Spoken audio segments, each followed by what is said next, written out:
गोंदपुर गांव में आलोक अपनी पत्नी पूजा और 10 साल के बेटे अमर के साथ एक छोटे से मिट्टी के बने टूटे फूटे घर में रहता था। आलोक बहुत ही गरीब था। वो सारा दिन जंगल में जाकर लकड़ियां काटता था और उन्हें गांव में बेचकर अपना और अपने परिवार का गुजारा करता था। इन दिनों कड़ी गर्मी पड़ रही थी। गर्मी के कारण गोंदपुर गांव के हर निवासी का बुरा हाल हुए जा रहा था। एक दिन गर्मी के कारण आलोक के घर की एक दीवार कमजोर होने की वजह से टूटकर गिर जाती है। ये देखकर पूजा और आलोक बहुत दुखी हो जाते हैं, क्योंकि अब सारी धूप उनके घर में आने लगी थी, जिसके चलते पूजा, आलोक और अमर का घर में बैठना दुश्वार हो चुका था। एक दिन दोपहर में, जी अब क्या करेंगे हम? हमारे घर की दीवार तो पूरी टूट चुकी है और पूरे घर में धूप आ रही है। हाँ पिताजी, घर में तो एक पल भी बैठा नहीं जा रहा।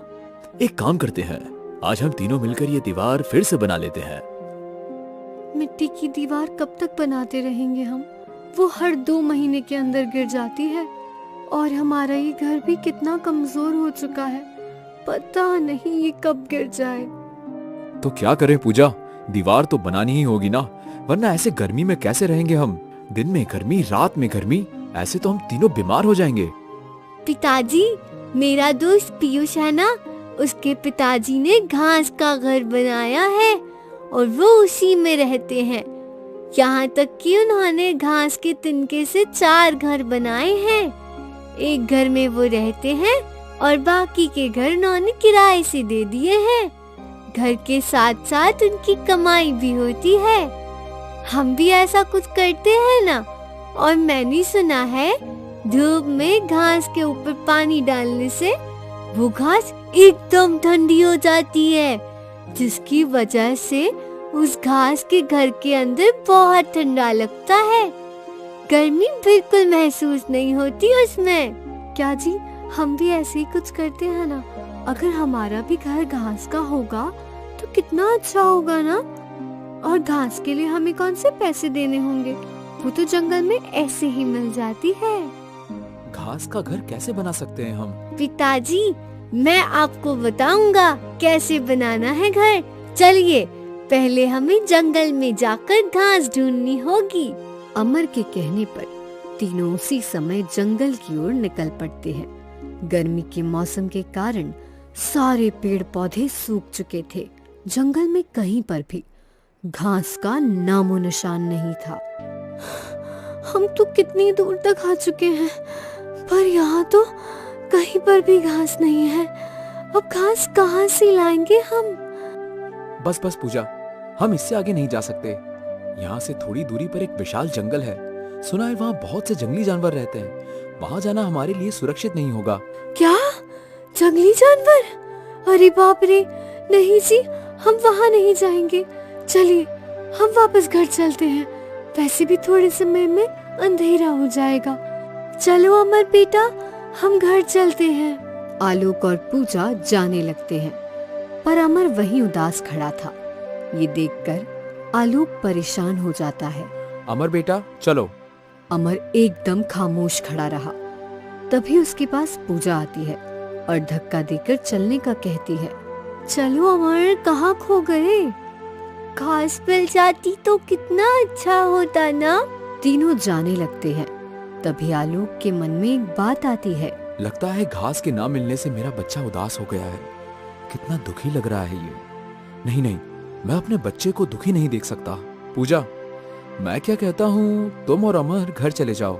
देखो अंधेरा भी होने वाला है और आज मैं लकड़ियाँ तोड़ने भी नहीं आया जंगल में, तो मैं यहाँ आ ही गया हूँ तो थोड़ी लकड़ियाँ तोड़ लेता हूँ। इन्हें बेचकर थोड़े पैसे मिल जाएंगे। तुम दोनों घर जाओ, मैं थोड़े समय में लकड़ियाँ लेकर आता हूँ। अरे आप कल आ जाना, अभी अंधेरा भी होने को आया है, रात हो गई है, तो आप कैसे आओगे घर? पूजा, इस जंगल में मेरा रोज का आना जाना है, तुम चिंता मत करो, मैं जल्दी ही घर आ जाऊंगा। आलोक की ये बात सुनकर पूजा और अमर घर चले जाते हैं। इधर आलोक जंगल के गहरे हिस्से में चलते जाता है।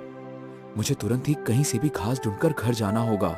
आलोक उस जंगल के हर हिस्से से बखूबी वाकिफ था। उसे पता था जंगल के किस हिस्से पर खतरा है और किस हिस्से में नहीं। फिर भी बेटे की खुशी की खातिर आलोक जंगल के सबसे खतरनाक इलाके में घुस जाता है, जहाँ कई सारे जंगली जानवर थे। आलोक उस जंगल में डर डर कर घूमता है, पर उसे वहाँ कहीं पर घास नहीं दिखाई देती।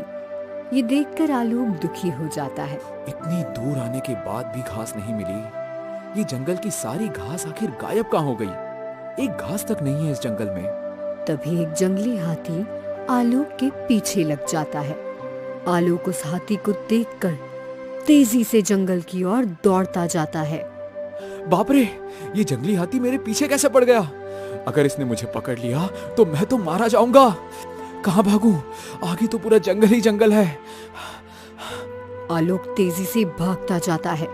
तभी वो एक छोटे से घास के गड्ढे के अंदर गिर जाता है। घास में गिरते ही आलोक वहीं बेहोश हो जाता है। जब उसकी आंख खुलती है तो वो देखता है कि वो तो उसके घर के आंगन में उस घास के ऊपर पड़ा हुआ था और उसके पास पूजा और अमर दोनों खड़े उसे देख रहे थे। पूजा, भागो, वो हाथी आ जाएगा। हाथी आ जाएगा? ये क्या बोल रहे हो आप? आप अपने घर में हो। आलोक उठकर चारों ओर देखता है तो वो अपने गांव, अपने घर के आंगन में था। ये देखकर आलोक का सर चकराने लगता है। ये कैसे हो सकता है? पूजा, मैं जंगल में था और एक जंगली हाथी मेरे पीछे पड़ा था। मैं तेजी से भागा और इस घास के... अरे, ये घास यहाँ कैसे आ गई? ये तो जंगल में थी ना। पिताजी, आप यहाँ बेहोश पड़े थे और ये घास का गट्ठा आपके पास ही पड़ा हुआ था। ये कैसे संभव है?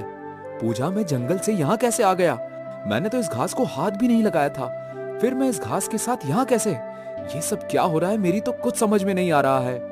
थकान के कारण आपको कुछ समझा नहीं होगा और यहाँ आकर आप बेहोश हो गए होंगे और आपने ये सपना देखा होगा। चलिए अब अंदर हाथ मुंह धो लीजिए, थोड़ा अच्छा लगेगा आपको। पिताजी, इतने सी घास से घर कैसे बनेगा? ये तो बहुत ही कम घास है। बेटा, अभी तुम्हारे पिताजी बहुत थके हुए हैं, इस बारे में बाद में बात करते हैं। चलो, इस घास को अंदर लेकर चलो। तीनों अंदर चले जाते हैं और सो जाते हैं। देखते ही देखते सवेरा हो जाता है। तीनों जब अपने घर में देखते हैं तो वो छोटी सी घास पूरा घर भर कर घास हो गई थी। घर भर कर घास देखकर तीनों के होश उड़ जाते हैं।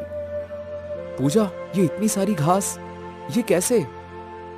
तभी उस घास से आवाज आती है, आलोक, इतना परेशान होने की जरूरत नहीं है। मैं एक जादुई घास हूँ। अब इस घास से अपने लिए कई सारे घर बना लो, क्योंकि मैं कभी खत्म नहीं होने वाली, ना कभी मुरझाने वाली हूँ। उस जंगल में उस जंगली हाथी से मैंने ही तुम्हें बचाया था। मैं कई बरसों से उस जंगल में पड़ी थी। कोई मुझे नहीं खा रहा था, ना मुझे कोई अपने साथ ले जा रहा था। पर जैसे ही तुम मेरे ऊपर आकर गिरे, मैंने झट से अपने जादू से तुम्हें वहां से गायब कर दिया। क्या? तुमने मुझे उस जंगली हाथी से बचाया था और तुम्हें यहाँ ले आई। ये बात सुनकर तीनों के होश उड़ जाते हैं। तभी वो तीनों मिलकर उस घास के 4 बड़ी बड़ी आलीशान घर बना लेते हैं। उस घास के घरों को देखकर गांव वाले हक्का बक्का रह जाते हैं। पिताजी, ये जादुई घास तो सच में बहुत कमाल की है। देखिए, हमारी तो 4-4 घर हो चुके हैं और ये घर कितने खूबसूरत दिख रहे हैं। अरे आलोक भाई, ये क्या? घास के घर? वाह वाह, ये घर तो कितने खूबसूरत लग रहे हैं। देखो जी, ये घास के घर कितने अच्छे हैं। और आपने वो कालू भाई का छोटा सा घर किराए से ले रखा है। न हवा आती है उसमें, न ठंडा लगता है। ऐसे लगता है जैसे किसी गुफा में आकर बैठ गए हों। अरे, इन्हें कहते हैं घर। देखिए, घास के बने होने के बाद भी ये घर कितने चमक रहे हैं। ये घर कैसे बनाया आपने आलोक भाई? रमेश भाई, बहुत मेहनत लगी है इस घर को बनाने में। दूर दराज एक जंगल में जाने के बाद हमें ये घास मिली थी। आलोक भाई, हमें ये घर रहने के लिए दीजिए ना। आपके तो 4 घर हैं, एक घर हमें दे दीजिए किराए से रहने के लिए। हम आपको उसके किराए के पैसे भी देंगे। हाँ आलोक भाई, मुझे भी एक घर दीजिए ना किराए से रहने के लिए।